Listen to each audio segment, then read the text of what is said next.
And that's that one. Next one, we're going to go on the time card policy. Obviously, everybody knows that we use iSolved to track time and attendance. It's your responsibility to clock in and out of jobs accordingly to properly track your time worked. The following policy outlines proper time tracking procedures. Now, before, I used to have you punch in, punch out, punch in, punch out, punch in, punch out. That created A, a lot of work on your end trying to punch in and out all the time, and B, a lot of work on our end to try to track whether or not you took a lunch, whether or not you did this, that, or the other thing. So now this is the new policy. Using iSolved app, you're logging into the iSolved website. The technician will do the following. Clock in when arriving for the day at the customer site or agent security. Check out for lunch only when you're taking a lunch that's longer than 30 minutes. Check back in after your lunch. If you don't take a lunch that's longer than 30 minutes or you don't take a lunch at all, don't clock out for lunch.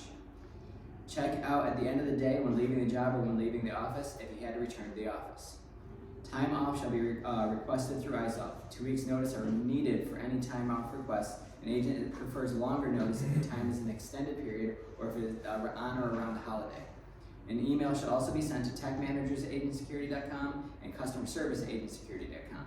This allows us to actually see it because the iSolved notice comes to me and Veronica, and that's it. If I'm out one day or something like that, then other people like Mitch, Dario, other people will not know that. So again, the customer service and the tech managers will, emails will allow them to understand, hey, I'm looking to take time off just to make sure it gets in there. Again, approval must be given for time off to be paid. Notes, if you miss or are unable to punch out at a correct time, a missed punch must be submitted through iSolved.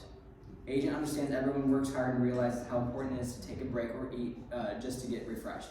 Due to this, agent requests that you take a 30-minute break or lunch per day.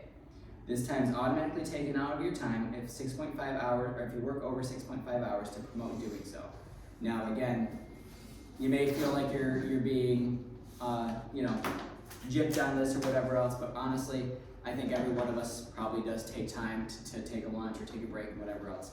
Now, if you don't, if you're unable to, now that's might be another story, but we promote that you should. Let's say you're at a customer's house, you're on a good roll. It might not make sense to take a lunch, but again, if you're driving with somebody or if you pack your lunch, you can eat in the car or whatever else. I'm not trying to say that that's how you should be eating, but at the same time, we want to make sure that people are taking a break to some extent, whether it be getting away from the customer, whether it be just taking time to yourself, whether it be saying, hey, you know what, I'm going to go and sit in my car for a little bit, whatever you need to do just to get yourself refreshed. It is kind of important to do so on that. Now with the fire jobs, it is going to be a little different because sometimes you will be on jobs that are, okay, well, we got to do inspection. So you're there for 1 to 4 hours. Okay, so then you have a break or whatever in between, you take a lunch, that makes sense. Other times you might be at a job, and same thing with cameras or alarm, you might be on the job all day. You may not take lunches some days, but again, we promote it. It's to help the office also track your times instead of trying to figure out, oh, do I pay you a lunch? Do I not pay you a lunch? Did you work a lunch? Did you not work a lunch?